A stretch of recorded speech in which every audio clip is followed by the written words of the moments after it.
Hi, I'm Bill Bartmann. Thanks for joining me. I want to talk about how to get your company to run without you. And let me explain how I mean that. My goal in life isn't to get you in business. My goal in life is to get you out of business. I want you to get in and make enough money that you can escape, that you can then live the rest of your life with the financial rewards that you've earned during the course of your business career. Now, the shorter the period of time that you can accomplish that in, the more time you have left. I mean, it's that simple. But most people don't even think about it, and they do. Sometimes they think about it wrongly. They think about getting in business as something they're going to do the rest of their life. They don't have an exit strategy. They haven't thought about how it is they're going to escape this thing they've started. I mean, we wouldn't do that in anything else. We didn't, enter college on year one and say, oh, gee, I'll be here the rest of my life. No, we knew that, well, some of us stayed a little longer than others, but we knew there was an end to it. Even if you were John Belushi and you're in the 5-year program or the 6-year program, you still knew that eventually there was an end to the program.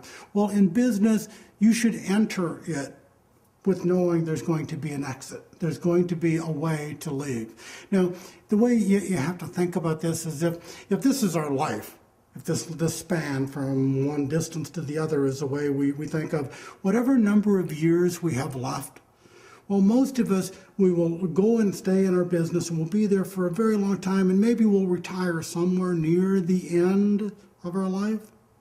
Well, wouldn't it be better if we could retire closer to where we are right now? So the object of this whole lesson, the thing we're going to talk about, is how to get your company to run without you. Because that's when the good thing happens. Now, running without you can mean different things to different people. And there's no one thing. There's no magic thing. There's no one that's right for everybody. So run without you is a broad phrase. It's a broad set of words that mean different things to different people. By way of example, your company running without you might mean you sell it. Might mean you give it to somebody else. It might mean you share it with your children. Maybe you pass it on to the next generation. Maybe it means you go public, where you're effectively transferring the ownership from yourself to citizens at large, all these shareholders, all these people. Or maybe it's some other variation, and it doesn't make any difference how you want to end your relationship with the company, but you have to know that going in. You have to know what it is you want the outcome to be. So as we talked about all these other things, about knowing how what it is you want out of negotiations before you enter, well, you need to know what it is you want out of your business before you enter. So you can get to this real object.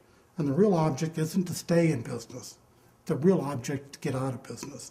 And again, it doesn't matter what your definition is.